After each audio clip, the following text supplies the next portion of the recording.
দক্ষিণ এশিয়ার যে আঞ্চলিক শক্তি রয়েছে সেটা হচ্ছে ইন্ডিয়া এবং চায়না। বর্তমানে চায়নাকে আঞ্চলিক শক্তি পূর্ণ একটা দেশ হিসেবে কল্পনা করা যায়, সেটা গ্লোবালি যেটা সুপার পাওয়ার তার সমতুল্য হয়ে দাঁড়িয়েছে। তো আমরা যদি আজকে ইন্ডিয়া নিয়ে আলোচনা করি, যে ইন্ডিয়া কি চায়নার মতো একটা শক্তিশালী দেশ হতে পারবে, যে সুপার পাওয়ার। তো সেই যদি ইন্ডিয়া চায়নার মতো একটা সুপার পাওয়ার হতে চায়, তাহলে ইন্ডিয়ার সামনে কতগুলো চ্যালেঞ্জ রয়েছে। এই চ্যালেঞ্জ গুলো তার আগে মোকাবিলা করতে হবে। যেমন ইন্ডিয়ার সাথে যে তিনটি দেশ, মেজর তিনটি দেশ, যেমন পাকিস্তান, চায়না এবং বাংলাদেশ। এই যে তিনটি দেশ রয়েছে, এই তিনটি দেশের সাথে ইন্ডিয়ার একটা বিশাল বড় বর্ডার রয়েছে। এই বর্তমান যে সিচুয়েশন, এই সিচুয়েশনে ইন্ডিয়ার সাথে এই তিনটি দেশের যে সম্পর্ক, সেই সম্পর্কটা মোটেও ভালো না। তার পাশাপাশি আমরা যদি ইন্ডিয়ার পূর্ব দিকে লক্ষ্য করি, যে মায়ানমার, সেই মায়ানমার দেশটিতে বর্তমানে একটা গৃহযুদ্ধ চলতেছে। তাহলে যে ইন্ডিয়ার আশেপাশে যে দেশগুলো রয়েছে, পাকিস্তান, চায়না, বাংলাদেশ, তো মায়ানমার, এই চারটি যে মেজর একটা বড় দেশ, এই চারটি দেশের সাথে ইন্ডিয়ার একটা ভালো সম্পর্ক নেই। তো আহ আমরা যদি ভারত এবং চীনের সীমান্তর দিকে লক্ষ্য করি, তাহলে এখানে দেখা যাচ্ছে যে ভারত এবং চীনের যে বর্ডার, সেটা হচ্ছে ৩,৪৮৮ কিলোমিটার। এটা কিন্তু হিউজ, একটা বিশাল। এবং বাংলাদেশ এবং ভারতের যে সীমান্ত রয়েছে, সে সীমান্ত হচ্ছে ৪,৯৯৬ মানে কিলোমিটার। এবং আমরা যদি পাকিস্তানের দিকে লক্ষ্য করি, যেটা ইন্ডিয়া এবং পাকিস্তান প্রায় সবসময় টেনশনে থাকে যে এই মনে হয় যুদ্ধ শুরু হলো। এই যে ইন্ডিয়া এবং পাকিস্তানের মধ্যে যেটা বর্ডার, সে বর্ডার মানে দীর্ঘ হচ্ছে ৩,৩২৩ কিলোমিটার। তার একটা হিউজ পরিমাণে এই তিনটি দেশের সাথে ইন্ডিয়ার বিশাল বড় বর্ডার রয়েছে। তাহলে এখানে এই তিনটি দেশের মধ্যে সব থেকে সীমান্ত, মানে দীর্ঘ সীমান্ত হচ্ছে বাংলাদেশ, বাংলাদেশ বর্ডার। তারপর হচ্ছে ভারত চীন বর্ডার, এবং তৃতীয়ত হচ্ছে পাকিস্তান বর্ডার।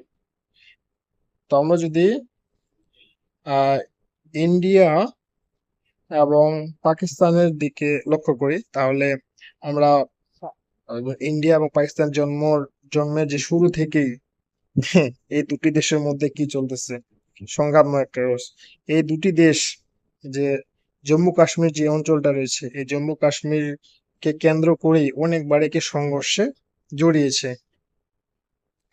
এবং ইন্ডিয়া ক্লেম করে যে জম্মু কাশ্মীর যে অঞ্চলটা রয়েছে এটা এবং তাদের, এবং পাকিস্তান মানে ইন্ডিয়ার মতোই ক্লেম করে যে জম্মু কাশ্মীর যে অঞ্চলটা রয়েছে সেটা হচ্ছে একটা স্বাধীন একটা অঞ্চল। তারা চায় এই অঞ্চলটাকে স্বাধীন করে তুলতে। তো যখন ইন্ডিয়া এবং পাকিস্তানের মধ্যে যুদ্ধ হয়েছিল এই কাশ্মীরকে কেন্দ্র করে জন্মের মধ্যে, তখন জম্মু কাশ্মীর প্রধানত দুইটি অংশে ভাগ হয়। একটা হচ্ছে কাশ্মীর, একটা হচ্ছে জম্মু কাশ্মীর, দুইটা অংশ ভাগ হয়। এক অঞ্চল হচ্ছে পাকিস্তানের দিকে চলে যায়। এই যে অঞ্চলটা, সেটা পাকিস্তান কর্তৃক নিয়ন্ত্রিত। এবং এই যে অঞ্চলটা রয়েছে এদিকে, সেটা ভারত কর্তৃক নিয়ন্ত্রিত। এই যে পাকিস্তান কর্তৃক নিয়ন্ত্রিত এই অঞ্চলটা ভারত ক্লেম করে যে এই অঞ্চলটা তাদের। এবং ভারতের যে অঞ্চলটা রয়েছে জম্মু কাশ্মীর, পাকিস্তান ক্লেম করে এটা ভারত অবৈধভাবে দখল করে আছে এবং এটা একটা স্বাধীন অঞ্চল। তার সাথে যে এখানে একটা অঞ্চল দেখতে পাচ্ছি, এটা পাকিস্তান চায়নাকে দিয়ে দেয়। কারণ পাকিস্তান চাচ্ছিল যেন চায়না এখানে এসে ইনভলভ হয়, তাহলে পাকিস্তান একটা সুবিধাজনক স্থানে চলে যাবে। আবার আমরা যদি ইন্ডিয়া এবং চায়নার দিকে লক্ষ্য করি, তাহলে এই যে অঞ্চলটা রয়েছে একটা হিউজ পরিমাণ অঞ্চল, এটা কি ইন্ডিয়া এবং চায়না কি করে শেয়ার করে বর্ডার। তো যখন ইন্ডিয়া এবং চায়নার মধ্যে 1962 একটা ওয়ার হয়, মানে যুদ্ধ হয়, সেই যুদ্ধে ইন্ডিয়ার পরাজয় ঘটে। সে পরাজয়ের মধ্যে যখন যখন পরাজয় ঘটে, তখন চায়না এই যে অঞ্চলটা রয়েছে এই অঞ্চলটা কি করে দখল করে নেয়। এটা ইন্ডিয়া, এই যে অঞ্চলটা রয়েছে এই অঞ্চলটাকে কি কি করে ইন্ডিয়া নিজেদের মনে করে, কিন্তু বর্তমানে এই অঞ্চলটা চায়না দ্বারা নিয়ন্ত্রিত। আবার সেম ভাবে যদি আমরা ভারতের পূর্ব দিকে লক্ষ্য করি, যে পূর্ব দিকে যে একটা অঞ্চল আছে অরুণাচল প্রদেশ, এই যে অঞ্চলটা ভারত এবং চায়নার মধ্যে যখন যুদ্ধ হয়েছিল 1962 সালে, তখন চায়না এই অঞ্চলটা থেকে কি তাদের সৈন্য সরিয়ে নিয়েছিল, কিন্তু এই অঞ্চলটা তাদের দাবি করে। ইন্ডিয়া এই অঞ্চলটা তাদের শাসন করলেও চায়না মনে করে যে ইন্ডিয়া এই অঞ্চলটা অবৈধভাবে দখল করে আছে। তাহলে এখানে বুঝতে পারতেছেন যেমন ইন্ডিয়া এবং পাকিস্তান এবং চায়নার মধ্যে এই যে বর্ডার ডিসপুটেড যে এরিয়া গুলো রয়েছে, তাদের এই অঞ্চলগুলোর জন্যই, মানে বর্ডারের বিরোধপূর্ণ অঞ্চলগুলোর জন্যই এই দুই দেশের সাথে মানে সম্পর্কটা একটা শীতলতম অবস্থানে পৌঁছে গিয়েছে। আমরা যদি ইন্ডিয়ার পূর্ব দিকে এই যে একটা দেশ রয়েছে, ইন্ডিয়ার চারপাশে আহ, এই যে দেশের চারপাশে ইন্ডিয়া রয়েছে, এই দেশটা নাম হচ্ছে বাংলাদেশ। যদিও এটা পাকিস্তান কর্তৃক নিয়ন্ত্রিত ছিল, কিন্তু 1971 সালে সেই যুদ্ধে ইন্ডিয়া পাকিস্তানকে হারিয়ে এই অঞ্চলটাকে স্বাধীন করে তোলে। তো এই অঞ্চলটা বিভিন্ন সময় বিভিন্ন রকম অবস্থানে ছিল, কখনো ইন্ডিয়ার সাথে প্রো ইন্ডিয়ান ছিল, আবার কখনো প্রো পাকিস্তান ছিল, মানে ইন্ডিয়ান অ্যান্টি ইন্ডিয়ান ছিল। তো বর্তমান যে সিচুয়েশন, এই যে বাংলাদেশ, এই বাংলাদেশ সরকার যখন, যে বাংলাদেশের যে সাবেক প্রধানমন্ত্রী শেখ হাসিনা ছিল, তার পতন হওয়ার পরেই বাংলাদেশ কিন্তু কি হয়েছে, অ্যান্টি ইন্ডিয়া সেন্টিমেন্ট কাজ করে। তো এই যে ইন্ডিয়ার পূর্ব দিকে একটা দেশটা বাংলাদেশ, এই বাংলাদেশের আমরা যদি উপর দিকে লক্ষ্য করি, যে বাংলাদেশের এই যে উপর দিকে যে অঞ্চলটা রয়েছে, নেপাল, এই অঞ্চলটাকে বলা হয় ইন্ডিয়ান চিকেন নেক। তো চায়না এই চিকেন নেকে বিভিন্নভাবে তাদের কূটকৌশলে এই অঞ্চলটাকে কি করতে চাইছে, নিয়ন্ত্রণ করতে চাইছে। তো কোনোভাবে যদি ইন্ডিয়ার এই অঞ্চলটাকে চায়না কাট করতে পারে, তাহলে ইন্ডিয়ার সাথে যে ইন্ডিয়ার পূর্ব দিকে যে রাজ্যগুলো আছে যেগুলোকে সেভেন সিস্টার বলা হয়, এই রাজ্যগুলোর সাথে ইন্ডিয়ার একটা যে ইন্ডিয়া কি বলে এটাকে, যে সংযোগ, সেটাকে বিচ্ছিন্ন হয়ে যাবে। তখন এই অঞ্চলটা যদি এন্টি ইন্ডিয়ান যদি একটা সেন্টিমেন্ট তৈরি করে দেয়, তাহলে ইন্ডিয়া থেকে কি স্বাধীনতা লাভ করবে। আর চায়না কিন্তু এটাই চায়।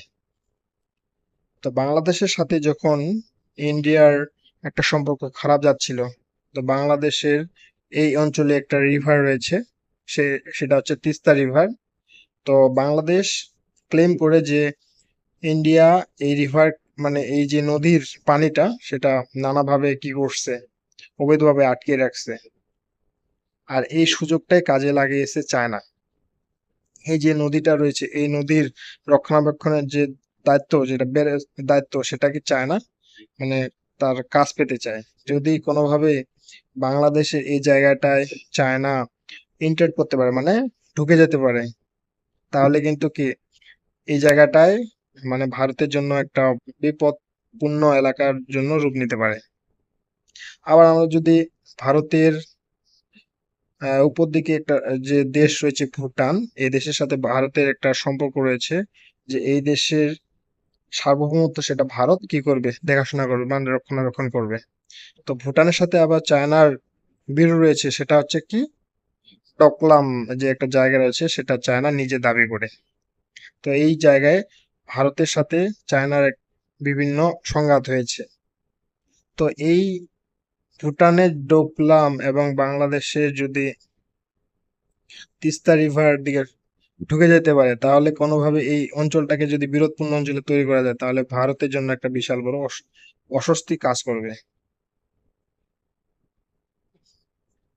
এবং এই ইস্যুটাকে কেন্দ্র করে বাংলাদেশ এবং ইন্ডিয়ার মাঝে কি হয়েছে, সম্পর্কটা শীতলতম স্থানে গিয়েছে।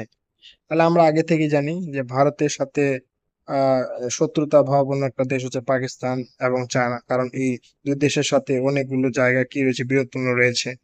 এবং বাংলাদেশের সাথে যদি বিরোধপূর্ণ হয়, তাহলে এই তিন দেশের মেজর শত্রু হচ্ছে একটাই, ইন্ডিয়া। আমরা জিও পলিটিক্যালি একটা বিষয় জানি যে কোন দেশের শত্রু তার বন্ধু, কারণ এই তিন দেশের একটাই শত্রু ইন্ডিয়া। তাহলে এই তিন দেশ কি বন্ধুর মতো আলোচনা করে, মানে কি একটা বন্ধুর মতো সম্পর্কে যাবে। তো এই সুযোগটা কাজে লাগিয়েছে চায়না। এই জন্য কি একটা মানে মুভমেন্ট দেখা যাচ্ছে যে চায়না, পাকিস্তান এবং বাংলাদেশ এই তিন দেশ কি করতেছে, মানে কাছাকাছি এসে ইন্ডিয়াকে চাপে ধরতেছে। তাহলে বুঝতে পারতেছেন ইন্ডিয়ার জন্য, মানে ইন্ডিয়া যে ভবিষ্যতে সুপার পাওয়ার হইতে গেলে তাহলে একটা কত বড় সমস্যা পড়ে যাবে, যেটার ফায়দা লুটতেছে কি চায়না। এই দুই দেশকে তারা উস্কে দিচ্ছে। এবং অপরদিকে যদি আমরা ইন্ডিয়ার পূর্ব দিকে লক্ষ্য করি, যে একটা মেজর দেশ রয়েছে, অনেক বড় দেশ, সেটা হচ্ছে মায়ানমার। এই দেশটা কি আবার আহ গৃহযুদ্ধের দিকে রয়েছে। আবার এখানে যে একটা মিজোরাম, ইন্ডিয়ার যে রাজ্য রয়েছে, এই মিজোরামে বেশ কিছুদিন ধরে চলতেছে, এখানে গৃহবন্দির মতো মানে অবস্থা চলতেছে, মানে গৃহযুদ্ধের মতো।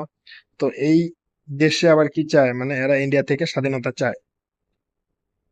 আবার এই যে মিজোরামে যে সশস্ত্র যে সংগঠন রয়েছে, এগুলাকে আবার সাপোর্ট দিচ্ছে মিয়ানমারের বিদ্রোহী গোষ্ঠী। তাহলে ইন্ডিয়ার যে আশেপাশে এই তিনটি চারটি দেশ রয়েছে, তাহলে এই তিনটি চারটি দেশে কিন্তু কি বিরোধ চলতেছে। তাহলে বুঝতে পারতেছেন যে ইন্ডিয়ার জন্য এটা একটা কত বড় মানে অস্বস্তির বিষয়, যে ইন্ডিয়ার পূর্ব দিকে বাংলাদেশ এবং মায়ানমার, এবং ইন্ডিয়ার আমরা যদি উত্তর দিকে লক্ষ্য করি চায়না, এবং আমরা যদি পশ্চিম দিকে লক্ষ্য করি সেটা পাকিস্তান। এই যে চারটি দেশ রয়েছে, এই চারটি দেশের সাথেই বিরোধপূর্ণ অবস্থায় রয়েছে। তাহলে ইন্ডিয়া যদি এই বিষয়গুলো ভালোভাবে অবজার্ভ করে সলভ করতে পারে, তবে ইন্ডিয়া ভবিষ্যতে সুপার পাওয়ার হতে পারবে, নাহলে বিশাল বড় একটা সমস্যায় ভুগবে। তো আপনি কি আমার মতামতের সাথে একমত? যদি হয়ে থাকেন তাহলে অবশ্যই আপনার মতামতটি আমার ইউটিউব চ্যানেলে জানাতে পারেন। আর যদি ভিডিওটি ভালো লাগে তাহলে অবশ্যই লাইক অথবা সাবস্ক্রাইব করতে পারেন। ধন্যবাদ সকলকে।